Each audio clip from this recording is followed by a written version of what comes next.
İsmail Beşikçi Vakfı sunar. Ülkemin gölgesinde bir uzun yol bir. Yaşamın kıyısında. İbrahim Gürbüz. Seslendiren Vedat Kızıl. Ses editörü Kemal Orgun.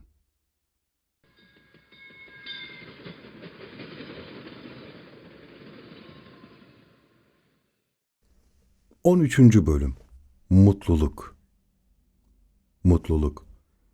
Anılarımın bir kısmını kapsayan bu kitabı bitirmeden başımdan geçen üzücü, sıkıcı siyasi olaylardan sonra bu bölümde benim ve ailem için mutlu, sevindirici iki olayı da kısaca anlatacağım. 33 yıl sonra.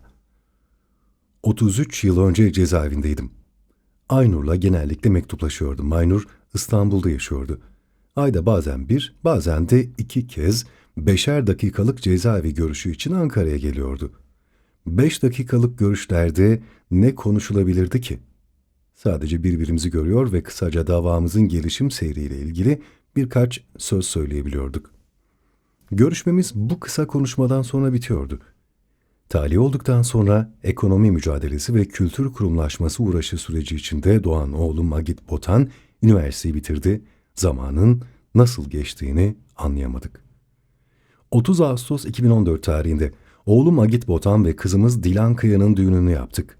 Güzel bir mekanda, hayal ettiğim gibi bir Kürt düğünü gerçekleştirdik. Tamamen Kürtçe müziklerin söylendiği bir düğündü. Kürt geleneklerine göre bir düğün yaptığımızı gururla söyleyebilirim. Düğünümüze çok seçkin dostlarımız katıldı. İsmail Beşikçi de katılımcılar arasındaydı. İbrahim Rojlat, Rojin, Rojda beni kırmayarak düğünümüzde şarkılar söyledi. İsmail Beşikçi, sanatçı Ahmet Güneştekin, iş insanı Yakup Süt ve üniversiteden arkadaşım Ökeş Çirkin nikah şahidi olarak oğlumun nikahında bulundular. Kürdistan Bölgesel Yönetimi Başbakanı Neçirvan Barzani çelenk ve mesaj göndermişti. Kürdistan Bölgesel Yönetimi Hükümet Temsilcisi Ömer Mirani de katılanlar arasındaydı.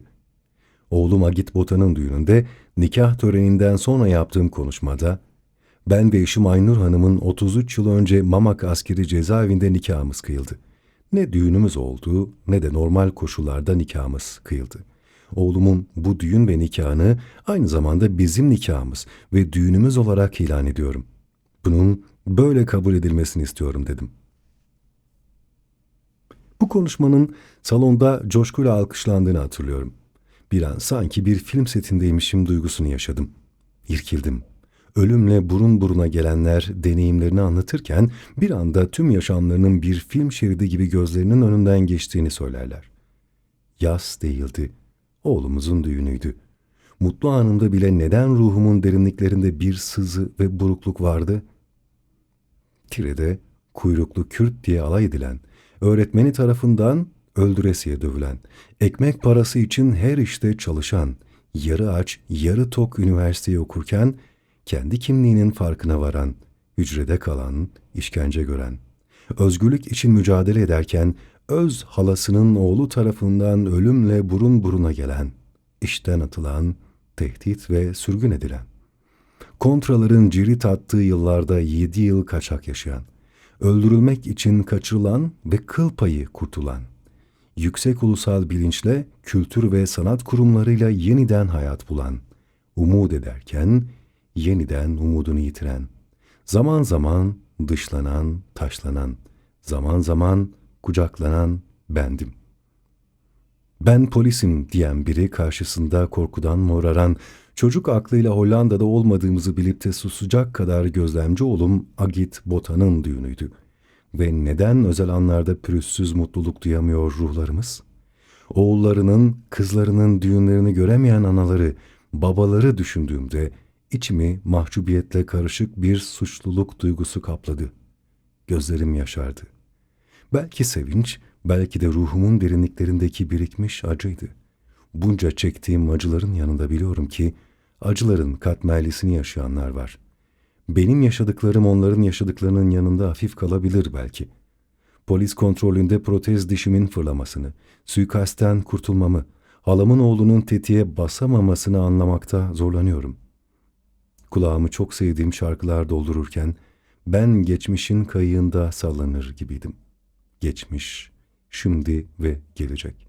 Ve nereden nereye ey hayat dedim. Torunumdan mektup. İnsanlar belli bir yaşa geldiklerinde sanırım daha duygusal oluyorlar. Yaşları gereği gelecekle ilgili düşünceleri yerine geçmişte yaşadıklarını anmayı ve anlatmayı seviyorlar. Bilemiyorum, bu fiziksel mi yoksa yaştan kaynaklanan psikolojik bir durum mu?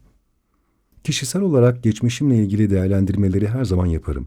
Nerede hatalı olduğumu, nerede başarılı olduğumu analiz etmeye çalışırım. Çoğu zaman da bunları Aynur'la paylaşırım. Son birkaç gündür oğlum ve gelinimde sanki farklı bir mutluluk duyguları sezinliyordum. Aynur'a bu durumu açtığımda her şeyin olağan olduğunu söyledi. Yine de bana bakarak gülümsemesinin altında bir şeyler olabileceğini sezinledim. Kim bilir neydi. Sonunda tüm sırlar ortaya çıktı. 22 Eylül 2017 akşamı oğlum Agit Botan ve gelinim Dilan bize misafirliğe geldiler. Geldiklerinde hal ve hareketlerinde çok mutlu oldukları anlaşılıyordu. Onları bu şekilde görmek bizi de mutlu ediyordu. Oğlum Agit Botan doğduğu günden beri mücadele, firar ortamında stres içinde bir yaşam sürdürdü. Bizim yaşadığımız koşulları o da yaşadı ve hissetti. Oğlum ve gelinim bizi dışarıda bir restorana yemeğe davet ettiler. Neler olduğunu o ana kadar anlayamamıştım. Restoranda çeşitli konular üzerine sohbetler ettik. Yemek servisi başlamadan masamızda önümüzde duran tabağı ters çevirdiğimizde altından bir zarf çıktı. Aynı şekilde eşim Aynur'un önündeki tabağın altında da bir zarf vardı. Merakla ikimiz de zarfı açtık. Zarfın içinde bir mektup ve bir de fotoğraf vardı.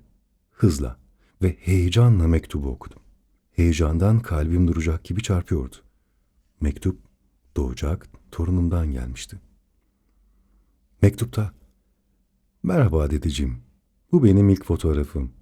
Biliyorum şu an çok küçüğüm ama endişelenmeyin, hızla büyüyorum. Size kendim yazamadığım için annemle birlikte yazıyoruz. Annem ve babam beni ne çok seveceğinizi ve benimle tanışmak için sabırsızlandığınızı söylediler. Ben de sizinle tanışmak için sabırsızlanıyorum. Ben de seni çok seviyorum dedeciğim.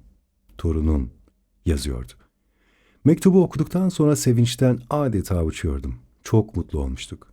O gece en mutlu olduğumuz gecelerden biriydi. Sevinç gözyaşları döktük. Aynur'a baktığımda o da ağlıyordu. Ben dede oluyordum, o da babaanne oluyordu. Hayatımızın en mutlu anlarından biriydi. 2018'in 16 Mayıs günü İbrahim Roni dünyaya geldi. Doğduğu gün ve saatte onu kucağıma aldığımda ne kadar mutlu olduğumu anlatamam. O gün ailemize bir kişi daha katıldı. İsmini İbrahim Roni koymuşlardı. İçimizden bir ışık doğmuştu. Umarım adı gibi ailemize, ulusumuza ve ülkemize ışık olur. Toplumumuza yararlı bir birey olur. Başarı, sağlık ve mutluluk onun olsun. Bitirirken, Kürdistan'ın kuzey uç şehri olan Kars Sarıkamış'ın Kızıl köyünden yollara düşüp savrulduğumuz, bizim için yabancı olan, dilini ve kültürünü bilmediğimiz, kendimizi güvende hissetmediğimiz Tire'de yaşadıklarımız toplumsal hafızamızda derin izler bırakmıştır. Göç, sürgün, negatif ya da pozitif sürgün adına ne derseniz deyin, Türkiye'nin en batı kenti İzmir, Tire'de yaşadığım olaylar, masum çocuk ruhumda derin yaralar açmıştır. Milli bilincin temelini red, inkar ve ötekileştirme oluşturur.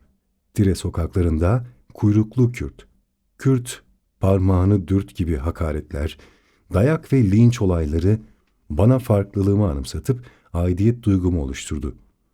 Ulusal baskı ve linç Kürtlüğümü Tireli büyüklerin "Siz Kürdistan'dan mı geldiniz?" sorusu ise bir ülkemizin olduğunu bana hatırlattı. Belleğimde ulus ve vatan bilincinin örgüsü yavaş yavaş böylece oluşmaya başladı. İşte o günden itibaren ülkemin gölgesi peşimi hiç bırakmadı.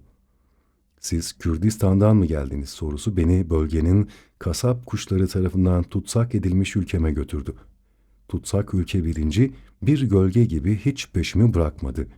Tarihin beşiğindeki verimli ülkemi hep gölgede bıraktılar ve bu gölgede ne çok acılar çekildi, çekiliyor.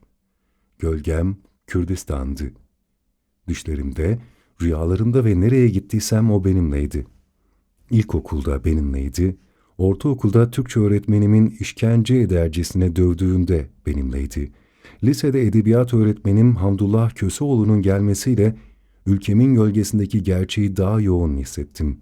Peşimi bırakmayan aidiyetin ve varoluşun gölgesi zindanda da öğretmenlik ve mühendislik yaparken de benimleydi.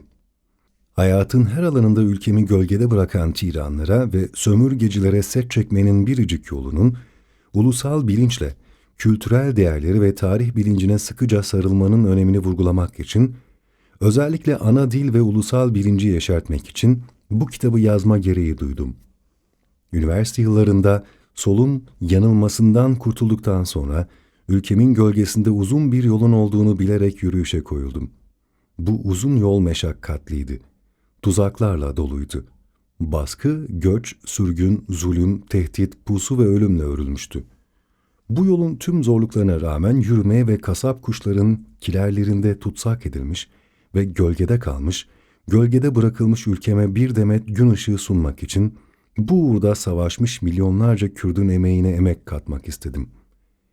İnsan denen varlık güçlü olduğu kadar her türlü zayıflığı ve karanlığı da içinde barındırıyor. Ölümle yaşam, direnişle ihanet arasında ince bir çizgi vardır. Yaşamın kıyısında bıçağın ucunda yürümekten vazgeçmedim. Hayallerime ve ideallerime ulaşmayı amaç edindim. Statüm, sınıfsal konumum beni yolumdan alıkoymadı. Yaşamımın hikayesini yazarken ülkemin gölgesinde kim bilir neler saklı diye düşündüm hep. Ülkemin köklerini bir ağacın kökleri gibi birbirine bağlayan bir dava, bir rüya, bir hayat mücadelesi ya da bir savaş, bir mucize ya da aidiyet duygusuyla bir var olma hikayesinin tarihe iz düşümü için kolları sıvadım. Kitabımın kapağı uzun yolun bir durağıdır. Ülkem gibi bedenimin ve ruhumun tutsak edilmek üzere yola koyulduğu zindana bir adım kaladır. Bir adım sonra zindandır. Bu son sayfaya kadar sabırla okuyarak bana ulaşan okuyucularıma kapak fotoğrafımın hikayesini, sürecin başından anlatarak bu yolculuğun ne kadar zorlu ama bir o kadar da zulme karşı direnmenin verdiği mutluluk olduğunu anlatmak istedim. Ülkemin özgür gölgesinde tiranların, sömürgecilerin ve işgalcilerin sesleriyle uyanmayacağım, anaların ağıtlarını duymadığım, mezarlarımızın tarumar edilmediği, geleceğe güvenle bakarak, sevgiyle ve farklılıkların birbirine tahammül ederek çoğaldığı özgür bir ülke ve barışın egemen olduğu bir coğrafyanın şekillenmesini hayal ediyorum. 50 yıllık uzun yolu ve zorlu mücadeleyi yazmak boynumun borcuydu. Gördüğüm sonuç son 20 yıllık dönem hariç önemli bir kazanımın olduğu kuşkusuzdur. Kürdistan'ın kuzeyinde son 20 yıllık süreç Kürt aydınlanmasının ulusal ve kültürel geri gidişin olduğu yıllardır. Umarım bu geri gidiş Kürt ulusal dinamiği aklı ve vicdanı tarafından tersine çevrilir. Önümüzde daha uzun bir yolun olduğu açıktır. Geri gidişler ve zikzaklar yaşamın diyalektiği olarak görülmelidir. Unutulmamalıdır ki tarihin çarkı hep ileriye dönüktür. Bugün yaramız hala kanıyor ama şuna inanıyorum. Sonuna kadar savaş yoktur. Savaşların sonu eninde sonunda barış, antlaşma ve de çözümdür. Bir gün tarihe dönülüp bakıldığında utanılacak, akıl dışı süreçlerden pişmanlık duyulacağından kuşku duymuyorum. Bu süreçte bize düşen görev aydınlanmacı olmaktır. Israrla ve inatla hakikati ve doğruyu savunmaktır ve geleceğimiz olan nice kuşaklara ve gençlerimize ışık olmaktır. Nasıl ki Prometheus tanrılardan çaldığı ateşi insanlığa verip dünyayı aydınlattıysa, biz de bu zorlu yollardan yürürken elimizdeki feneri bizden sonraki gençlere vererek onların kendi yollarını bulmaya yardımcı olmaya çalışmalıyız. Böylece deniz yıldızlarını kurtarmak için her sabah sahile gelen çocuk, nasıl ki okyanusa attığı her deniz yıldızı bir canın kurtulmasını sağlayarak farkındalık yaratmışsa, Prometheus tüm riskleri göze alarak tanrılardan ateşi çalarak insanlığı aydınlatmak istemişse, ben de ülkemin gölgesinde bu uzun yolda yaşadıklarımı, tecrübelerimi, umudumuz olan gençlere aktararak onlara ışık olmak istedim. Ülkemiz gölgede kalmasın. Alman ulusunun kurucu filozofu Goethe, ölüm döşeğindeyken ışık, ışık, Biraz daha ışık demiş.